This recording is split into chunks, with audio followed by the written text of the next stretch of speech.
No fue un grito, ni una discusión acalorada. Fue el trazo frío de una pluma roja sobre un documento oficial.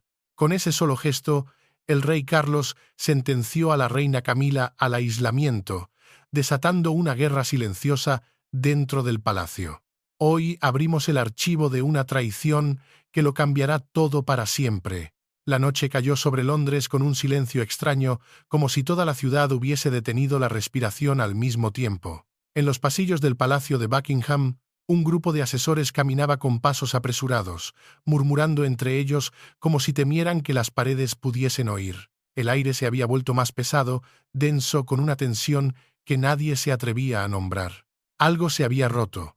En el corazón de aquel palacio, en un estudio privado donde el peso de la historia se sentía en cada mueble de caoba, un solo gesto había desatado la tormenta. Sobre el escritorio del rey Carlos yacía un documento, un simple borrador del calendario de eventos de alto nivel. Horas antes, había sido aprobado, sellado y estaba listo para su distribución, pero fue devuelto. Y en él, una sola modificación había cambiado el curso de todo. El nombre de Tom Parker Bowles, el hijo de la reina Camila, había sido sutilmente elevado a una posición prominente, un gesto que muchos interpretaron como el primer paso para consolidar a la familia de la reina consorte dentro del nuevo reinado.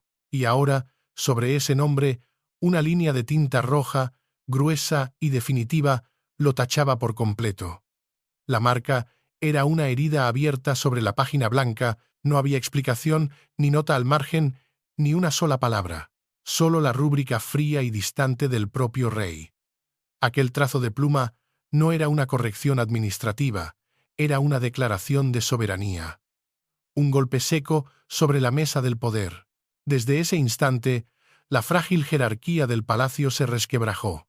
La noticia no se esparció con palabras, sino con el más elocuente de los lenguajes de la corte, el silencio calculado. Las miradas esquivas en los corredores, las puertas que se cerraban con demasiada prisa, el vacío helado que se creaba alrededor de cualquiera que perteneciera al círculo íntimo de la reina. Los medios afines a la corona, como si hubieran recibido una orden invisible desde las sombras, pivotaron de la noche a la mañana. Sus titulares, que hasta ayer hablaban de una monarquía moderna e inclusiva, ahora alababan la férrea disciplina y la imparcialidad de un rey que no se dejaba influir por lazos personales.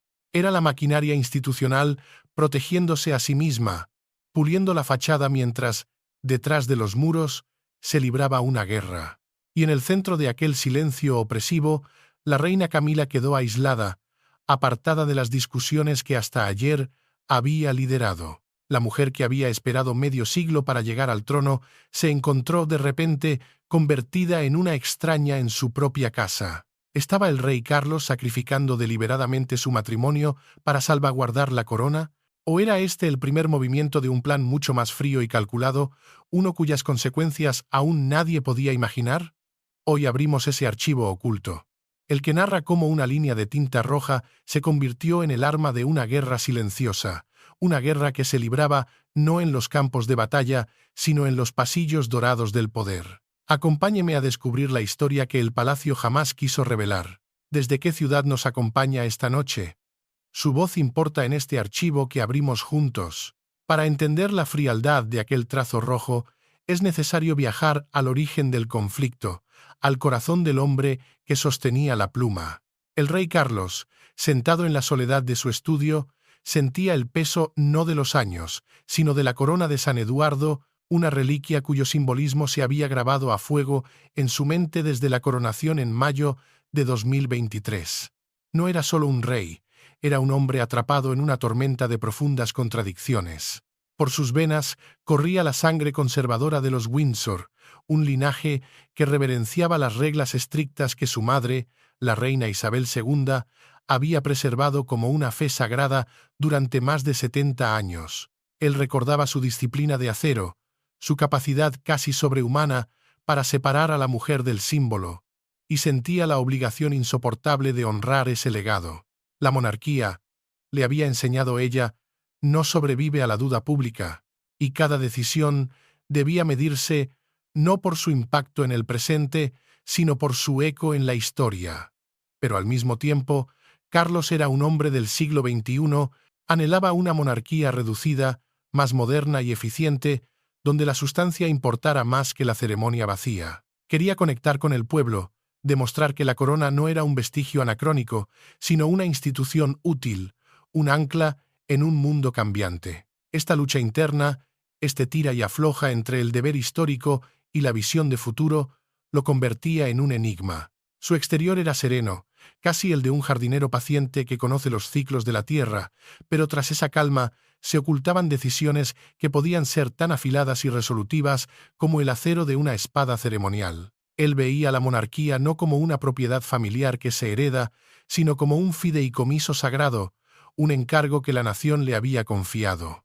Y en ese fideicomiso no había lugar para el favoritismo. Cada vez que alzaba la vista y veía el imponente retrato de su madre colgado en la pared, sentía sus ojos sobre él, recordándole que el trono exigía un sacrificio absoluto, el amor, la familia, los afectos personales, todo debía quedar subordinado a la estabilidad de la institución.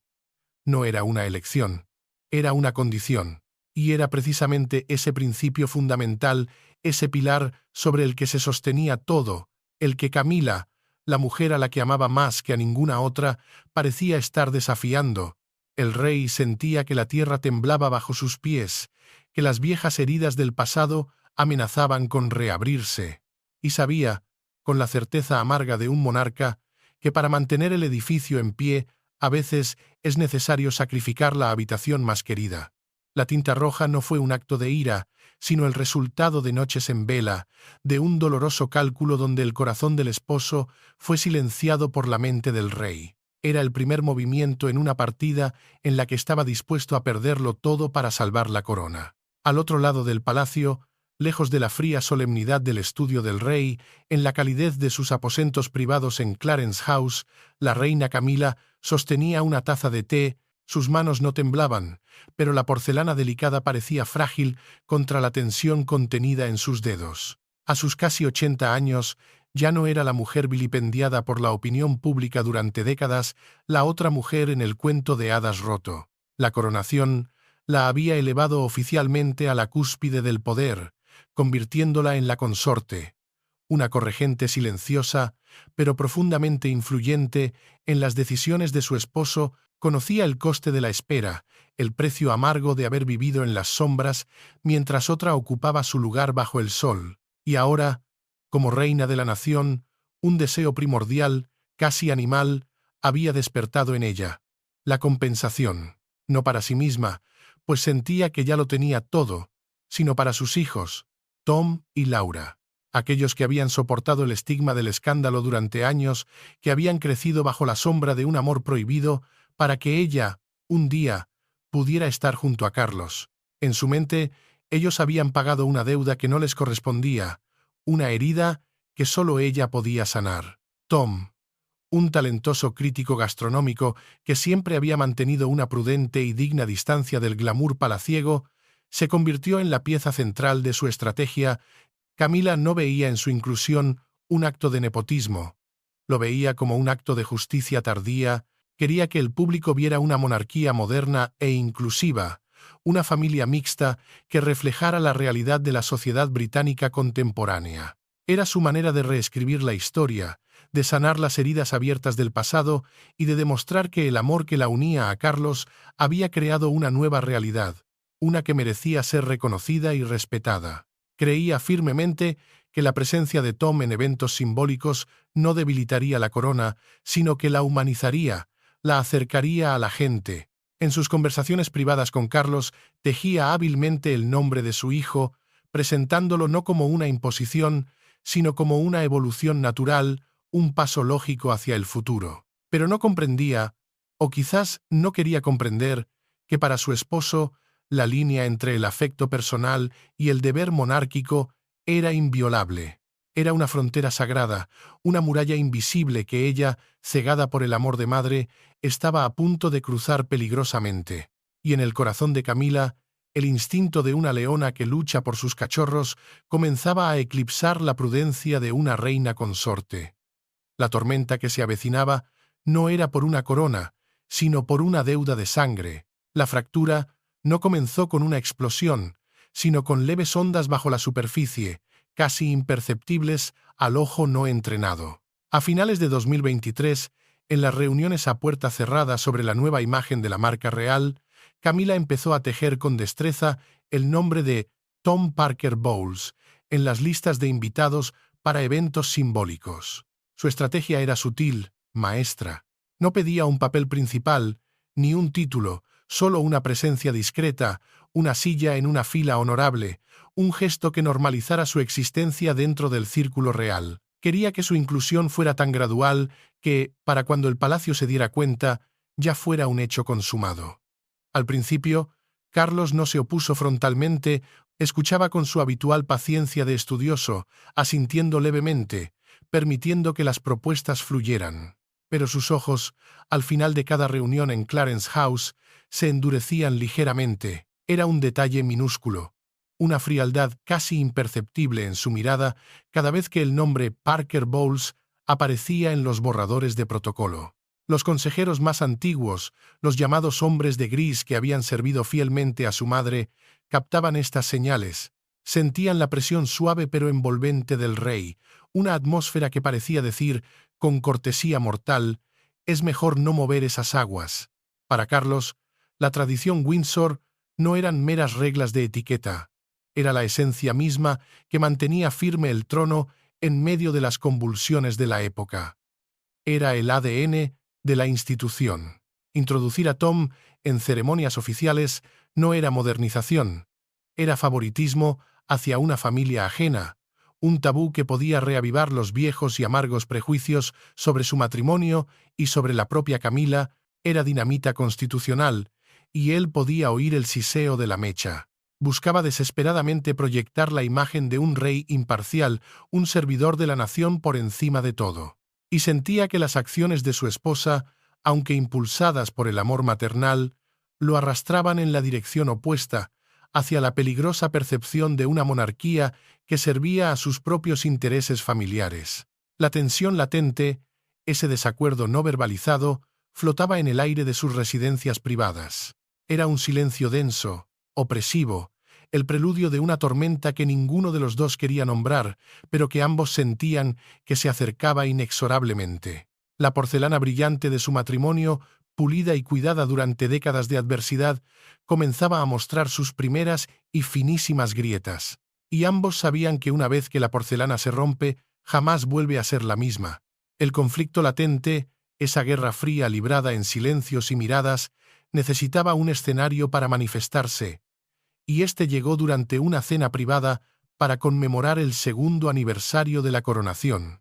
No era un acto de Estado, sino un evento íntimo, familiar, orquestado para proyectar una imagen de armonía. Camila había supervisado personalmente cada detalle de los preparativos, esperando que esa noche sirviera como una afirmación silenciosa de unidad. Había imaginado a Tom sentado cerca del centro, entre los miembros principales de la familia real, no como un heredero, sino como parte integral y aceptada del nuevo núcleo familiar del rey. Pero al entrar en el salón del banquete, su mirada se congeló. La habitación entera pareció hundirse en un vacío helado. La música de cámara pareció lejana, un eco de un mundo que ya no existía. Tom no estaba donde ella había indicado. Había sido colocado en una mesa alejada del corazón de la sala, su silla mezclada con la de invitados de menor rango, nobles lejanos y dignatarios secundarios. Fue una ubicación deliberada, un mensaje silencioso pero inequívoco, enviado por los asesores del rey o quizás por el propio Carlos. La humillación fue instantánea y profunda, una cuchillada fría en medio del esplendor dorado. Durante toda la velada, Carlos mantuvo una compostura impecable, una máscara de serenidad real. Conversaba amablemente con sus consejeros e invitados, su voz era un murmullo cortés. Ignoró por completo las miradas inquisitivas, a veces cargadas de un resentimiento helado, de su esposa. No intervino, no explicó y no cedió. Su silencio se erigía como un inquebrantable muro de piedra, separando el amor que sentía por Camila de su deber sagrado de proteger la pureza de la línea Windsor. Camila permaneció sentada, con la sonrisa fija en sus labios, una máscara tensa y frágil bajo los destellos de los fotógrafos internos. Sintió una corriente helada recorrer su espalda. Sus ojos se oscurecieron mientras se volvían hacia su hijo, quien, consciente de la tensión, forzaba una sonrisa para no preocupar a su madre. En ese instante, algo se rompió para siempre en el interior de Camila. Comprendió que no importaba cuánto fuera reina, no importaba cuán completamente poseyera el corazón del hombre a su lado, en la fría aritmética del poder, seguía siendo una extraña en un sistema que había perdurado 1000 años. El sentimiento de ser marginada, de ser tratada como la otra en el mismo centro del poder que había ayudado a construir, comenzó a cristalizarse en un amargo y peligroso resentimiento. La primera grieta se había convertido en una fractura irreparable. Tras la humillación pública de la cena, una frialdad palpable se instaló en los corredores de Clarence House. El aire mismo parecía más fino, más difícil de respirar. Camila, sin embargo, no eligió la confrontación directa. La rabia que sentía no era caliente y explosiva, sino fría y afilada. En lugar de un estallido, recurrió a la estrategia que mejor conocía, la que había perfeccionado durante décadas sobreviviendo en las sombras. Un juego de poder blando, una campaña sutil, librada entre bastidores, comenzó su guerra de susurros. Pasaba largas horas en su estudio privado, donde el aroma a lavanda y sándalo siempre flotaba en el aire, una fortaleza de calma desde la que dirigía sus operaciones. En su antiguo escritorio comenzó a recibir una serie de visitas no oficiales, encuentros que nunca aparecían en ninguna agenda pública. Eran veteranos asesores de medios, influyentes creadores de imagen y periodistas de confianza de los círculos aristocráticos de Londres. Entre tazas de té humeante y sonrisas calculadas, dirigía hábilmente las conversaciones hacia la tolerancia, los nuevos tiempos y la imperiosa necesidad de que la monarquía reflejara una familia moderna y real. Se decía a sí misma, una y otra vez, que llevar a Tom al círculo de poder no era un interés personal, sino un acto de justicia. Los años que él había soportado bajo la mirada cruel de los medios, la burla constante por su condición de hijo de la otra mujer, todo se había convertido en una deuda de honor que sentía que debía saldar a cualquier precio. Comenzó a elaborar una nueva narrativa para la prensa, una que enfatizaba sus propios sacrificios silenciosos y los de su familia durante la larga y dolorosa transición de poder. Quería que el público viera a Tom no como un intruso con un apellido diferente, sino como una parte indispensable de una familia real armoniosa y mixta, un símbolo de perdón y evolución. Creía, con una convicción férrea, que si podía ganarse la aceptación pública, su presencia en eventos simbólicos se volvería natural, inevitable. Carlos ya no tendría motivos para negarse. Era una estrategia paciente, calculada, diseñada para rodear al rey con una marea de opinión pública favorable, obligándolo a ceder sin necesidad de una confrontación directa. Camila estaba moviendo sus piezas en el tablero de ajedrez del palacio, sin saber que el rey, un jugador mucho más experimentado en el arte de la guerra silenciosa, ya anticipaba su jugada y preparaba un contraataque devastador. Mientras Camila tejía su red de susurros, al otro lado del palacio, el rey Carlos observaba. Él no era en absoluto ajeno a la campaña silenciosa de su esposa, poseía un instinto agudamente sensible para los cambios en el flujo de información. Un radar político afinado durante más de 70 años como heredero, esperando su turno en las sombras. Cuando los artículos comenzaron a aparecer en la prensa con titulares cuidadosamente elaborados como «La belleza de la diversidad en la familia Windsor» o «El nuevo y necesario papel de los hijastros en la era de Carlos», supo exactamente de dónde provenían. Podía oler el perfume de lavanda y sándalo de la oficina de Camila detrás de cada palabra, de cada coma estratégicamente colocada.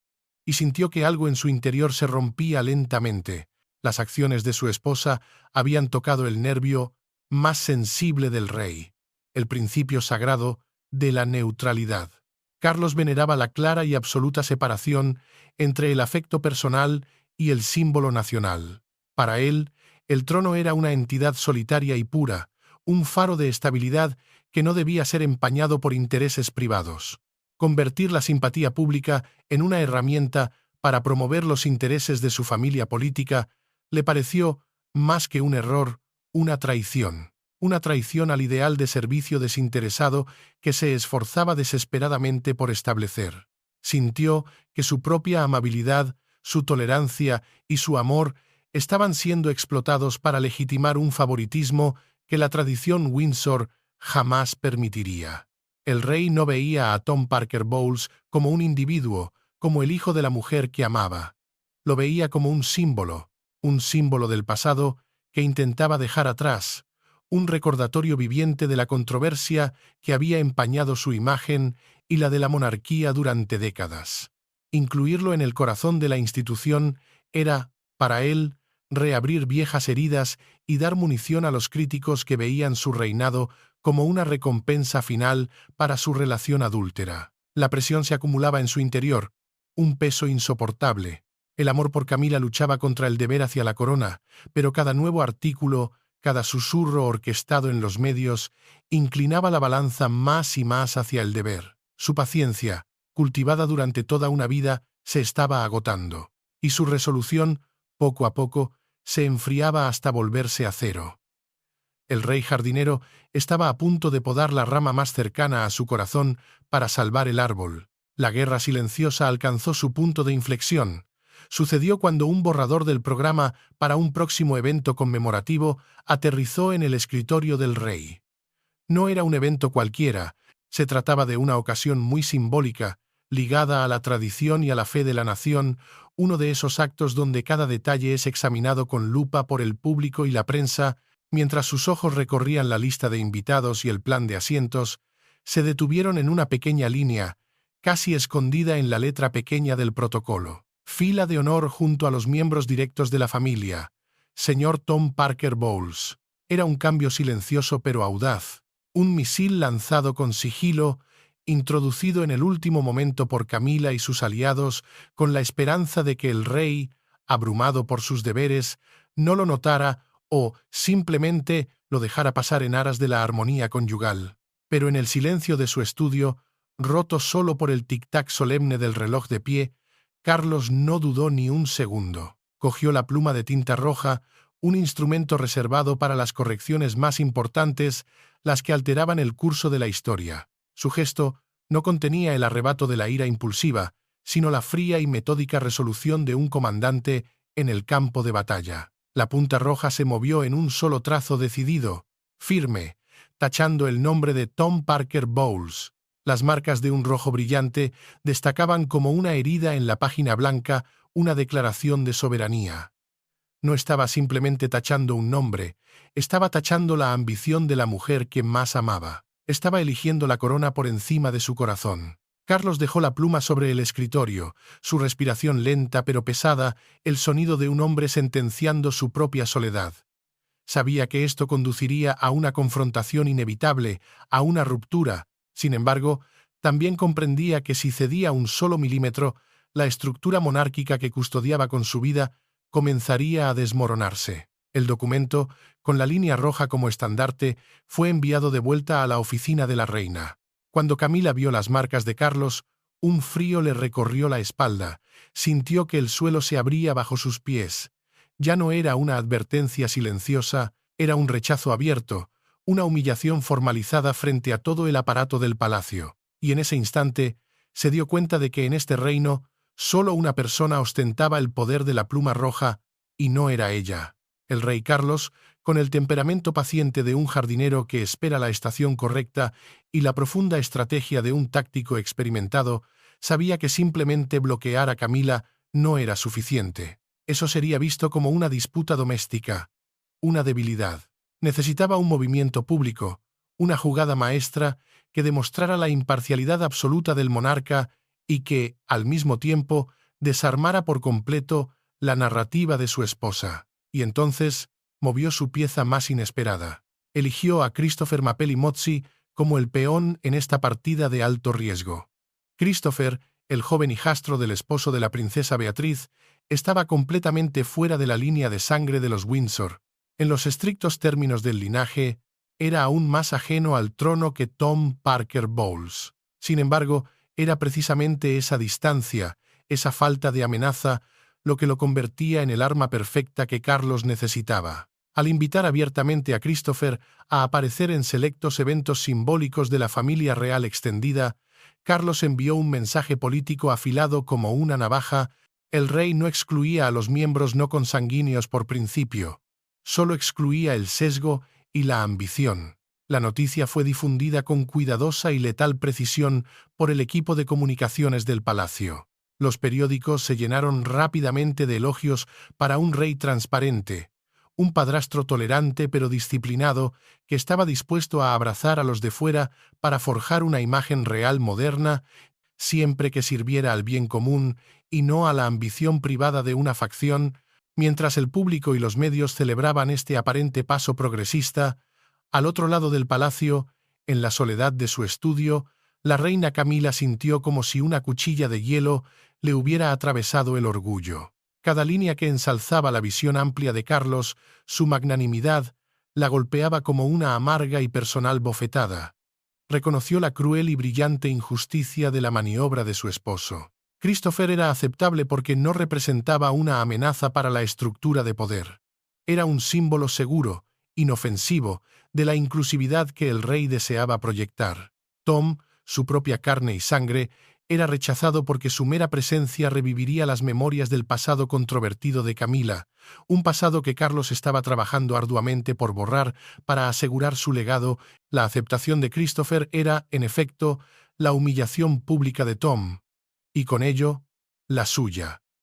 Era un jaque mate ejecutado con una sonrisa. Camila permaneció inmóvil en su estudio, con los dedos apretados con fuerza alrededor del borde del antiguo escritorio de madera, sus nudillos blancos. Ante ella, los periódicos de la mañana mostraban fotografías a toda página de Christopher Mapelli Mozzi sonriendo amablemente junto a miembros de la familia real. La rabia comenzó a hervirle por dentro, un pulso caliente que subía por sus brazos. Comprendió el mensaje no verbal a la perfección.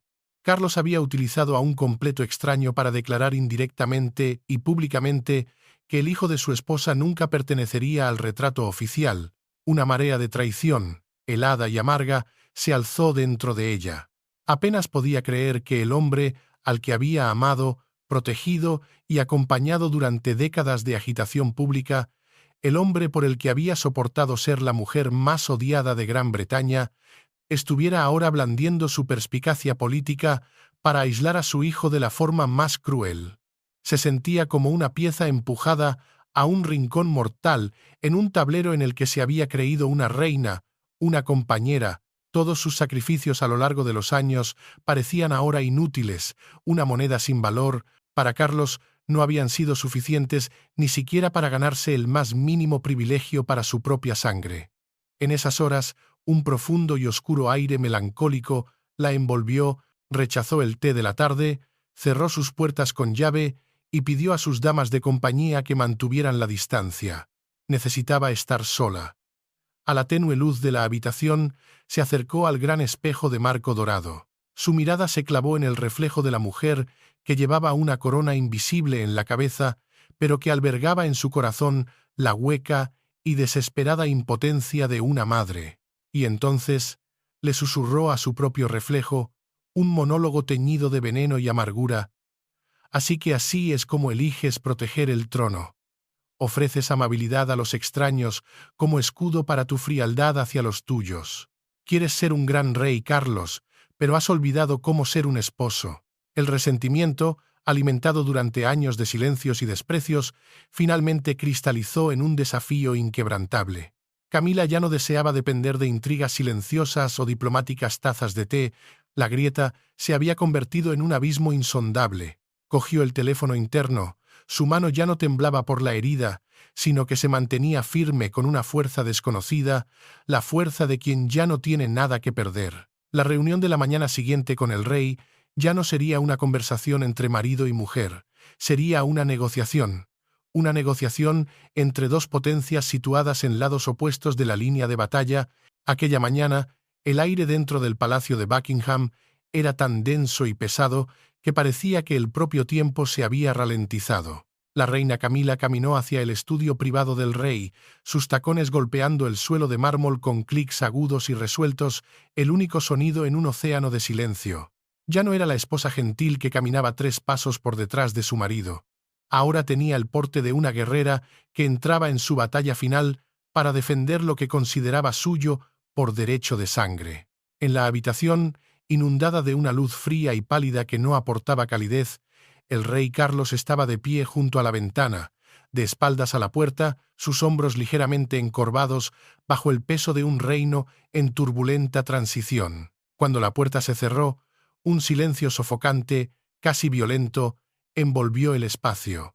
No hubo saludos habituales ni gestos tiernos que habían sostenido su vínculo durante medio siglo, solo el choque de 2 voluntades inflexibles. Camila no ocultó la ira que hervía en su pecho.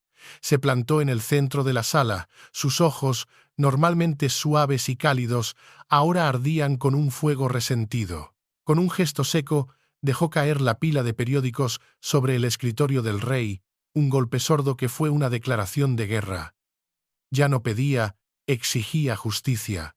Recurrió a cada gramo de sus décadas de sacrificio, la vilipendiación pública, los años en la sombra, el odio de una nación, todo para ejercer presión sobre él. Su mirada se clavó en Carlos, portadora de un ultimátum despiadado.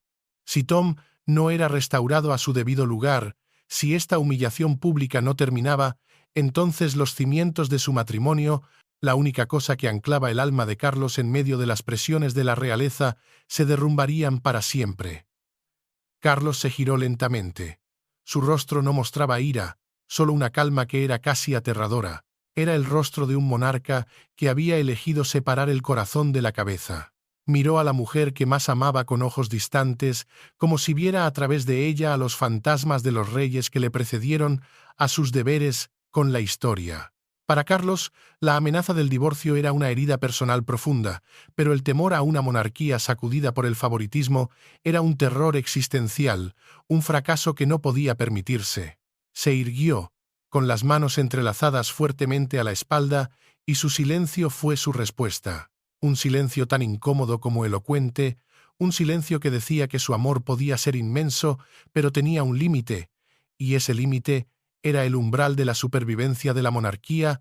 Preferiría soportar la soledad en su propia alcoba que dejar que la historia lo registrara como un rey débil que se doblegó a las demandas de una familia ajena. Y en ese silencio, Camila comprendió la amarga verdad. El hombre que tenía delante ya no era su Carlos. Pertenecía enteramente a la corona. Había perdido la batalla por su alma. La noche después de su ardiente y definitiva confrontación, el rey Carlos no durmió.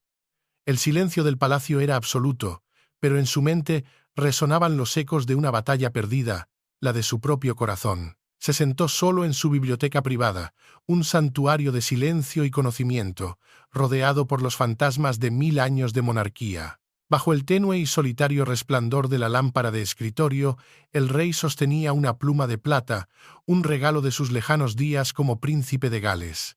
Ante él yacía un documento interno, frío y burocrático, pero con el peso de un veredicto final, un decreto que suspendía temporalmente las apariciones públicas de la reina Camila durante 6 largos meses. El estado de ánimo de Carlos era una dolorosa encrucijada entre la crueldad necesaria de un estadista y la compasión rota de un esposo. Sabía que firmar ese papel significaba cortar con su propia mano el último hilo, ya desgastado, que lo unía a Camila. Sin embargo, para él, para el rey, era una cirugía necesaria y urgente para extirpar el creciente tumor del favoritismo dentro del palacio. Buscaba una estabilidad absoluta, una imagen monárquica impecable y por encima de toda sospecha antes de proceder con las reformas que anhelaba. La punta de su pluma tembló una vez sobre el papel, un instante de duda humana, un último vistazo al abismo de la soledad que le esperaba. Y luego firmó con una finalidad irrevocable, un decreto silencioso, pero que enviaría ondas de choque al corazón mismo de la monarquía. La mañana siguiente, la notificación llegó a la oficina de la reina como un memorando confidencial. Mientras Camila leía las escuetas y gélidas líneas administrativas, un choque helado recorrió su espina dorsal, entumeciendo todos sus sentidos. El decreto citaba la necesidad de estabilizar la imagen real y ajustar la hoja de ruta de modernización. Pero Camila, Una experta en el lenguaje cifrado del poder, sabía lo que era en realidad: un castigo, un exilio interno. 6 meses. Tiempo suficiente para que el público olvidara gradualmente su influencia. Tiempo suficiente para que ella comprendiera, de una vez por todas, que su posición dependía enteramente de la gracia del rey. La rabia que la había sostenido en las últimas horas dio paso rápidamente a una profunda y abrumadora desesperación. No gritó, no rompió nada. Simplemente se quedó inmóvil junto a la ventana, observando el cambio de guardia en el patio del palacio, un ritual inmutable, perfecto y eterno que continuaría con o sin ella, como si nunca hubiera existido. La noticia del decreto, aunque oficialmente secreta, se filtró por las venas del palacio como un veneno invisible y de acción lenta. El aislamiento comenzó a envolver a Camila como una espesa niebla invernal. Aquellos que una vez habían sido cercanos, los asesores de medios que la habían ayudado a elaborar su estrategia, de repente estaban inexplicablemente ocupados, sus agendas llenas, sus excusas corteses pero firmes. Las llamadas telefónicas no eran devueltas. Las invitaciones a eventos sociales eran delicadamente retiradas, como si su nombre se hubiera vuelto radioactivo. En el cruel ecosistema del poder, nada es más aterrador que la no existencia. Y Camila sintió que se convertía en un fantasma dentro de su propio palacio. El personal todavía le hacía una reverencia protocolaria, pero sus ojos contenían menos reverencia y más un miedo cauteloso. Temían ser implicados, temían que estar demasiado cerca de una reina en desgracia pudiera arrastrarlos al vórtice de la purga silenciosa que sabían que se estaba produciendo. Los días siguientes, el palacio se convirtió en una prisión dorada para Camila, sus muros un recordatorio constante de su derrota. Caminaba durante horas por los vastos y desolados jardines de Sandringham, donde el viento invernal cortaba amargamente y en cada ráfaga sentía que toda una vida de sacrificios había terminado en la forma más refinada y cruel de abandono. Carlos no la desterró. Simplemente le quitó su escenario, su voz, su relevancia. Todavía cenaba con ella en raras ocasiones, pero lo hacían a través de la interminable longitud de la mesa del comedor, en un silencio que pesaba más que el propio acero. Su mirada se posaba solo en su plato o en los informes de Estado, nunca en los ojos apagados de su esposa. Este aislamiento era más cruel que cualquier reproche verbal. Le negaba su existencia como compañera y la reducía a una pieza que se había movido erróneamente en el tablero, una pieza que ahora debía ser retirada. Una tarde, mientras el sol se ponía tiñendo de gris los muros de piedra, Camila reunió en silencio algunas pertenencias personales. No hubo una gran comitiva ni un comunicado de prensa oficial. Salió del vestíbulo principal del palacio, acompañada solo por el silbido del viento entre las columnas y el sonido de sus pasos solitarios. Al llegar a la puerta, se detuvo y miró hacia atrás, a la hilera de ventanas del estudio de Carlos, donde la luz aún ardía, la luz de un rey absorto en otros decretos, en otros asuntos de Estado, la luz de un hombre que había elegido su destino. Sabía que había perdido no contra un oponente, sino contra un sistema vasto, antiguo e implacable que Carlos había elegido como el único y verdadero propósito de su vida. Los 6 meses de suspensión transcurrieron en un silencio sobrecogedor y antinatural. En Rey Mill House, el refugio privado de Camila en Wiltshire, la reina tuvo todo el tiempo del mundo para observar, desde la distancia, un universo del que ya no estaba obligada a formar parte. Cada mañana, con una disciplina casi monacal, mantenía su hábito de leer los periódicos, pero su nombre, su rostro, habían desaparecido por completo de los titulares. En su lugar, las páginas rebosaban de imágenes de un rey Carlos enérgico y decidido, un monarca reformador que se ganaba la confianza del público a través de una disciplina férrea y una clara, casi quirúrgica, separación entre el deber público y la vida privada. Camila contemplaba esas fotografías con una leve sonrisa autocrítica, una mueca de dolor. Se dio cuenta, con una claridad que helaba la sangre, de que el sistema Windsor era como una vasta e impersonal maquinaria capaz de autorrepararse y funcionar a la perfección, incluso cuando se retiraba un componente que se creía vital. Su ausencia no causó el caos que una vez había imaginado en sus momentos de mayor soberbia. Al contrario, produjo una extraña y pulcra estabilidad. Carlos, a un coste personal altísimo, había demostrado al mundo que no se dejaba influir por nadie, ni siquiera por la mujer a la que más amaba. Las emociones de Camila cambiaron durante este período de exilio.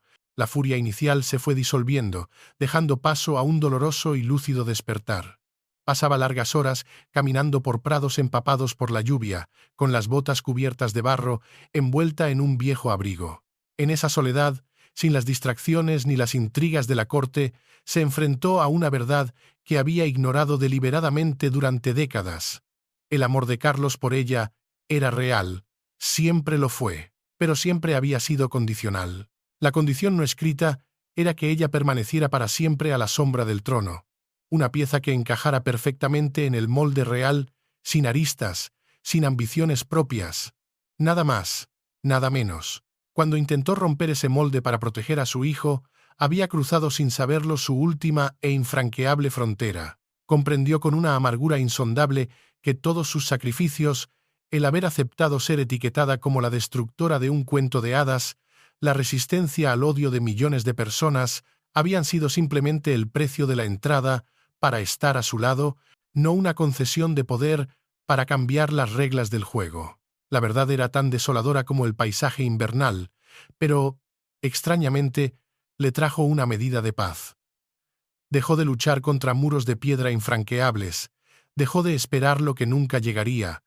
El día que terminó la suspensión, no hubo una bienvenida ceremonial ni una restauración triunfal de su estatus. Solo silencio.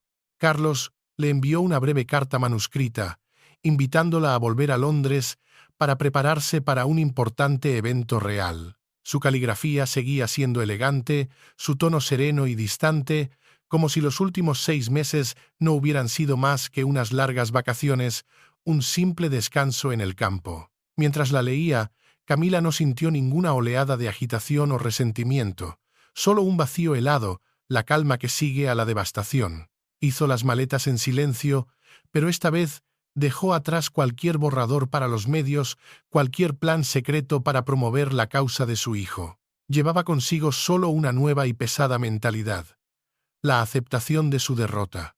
La ceremonia real tuvo lugar en una deslumbrante tarde de invierno. Las luces doradas de Londres se reflejaban en las aguas oscuras del Támesis, creando una escena magnífica y remota. En la televisión en directo, el rey Carlos apareció sereno y majestuoso bajo las brillantes luces del salón.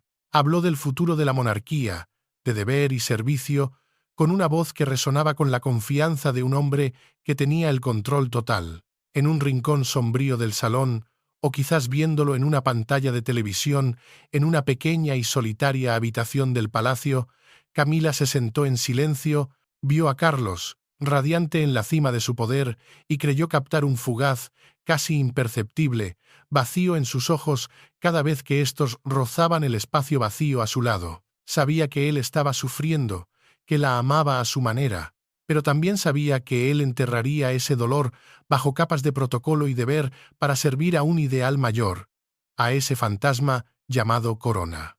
El final no fue una tragedia ruidosa de gritos o un divorcio escandaloso que hiciera temblar los cimientos del reino. Fue mucho peor.